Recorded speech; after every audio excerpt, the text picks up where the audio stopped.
لك اهو، عملت فراخ مشويه وعملت لحمه وعملت حله محشي كرنب وبتنجان وكوسه وورق عنب. بص بوظت الدنيا كلها. انت جبتي الفلوس دي منين؟ اوعي تكوني بقيتي ورثتي بنك ولا حاجه. استلفتهم عشان الضيوف اللي جاي.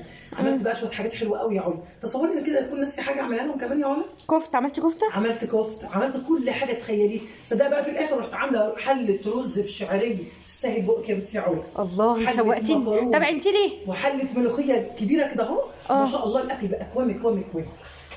غرفت لهم يعني؟ طب غرفي لي انا رز. غرفت لهم وهنيتهم، بس خدت حله الملوخيه وانا معديه من جنب الضيوف راحت واقعه فوق الضيف.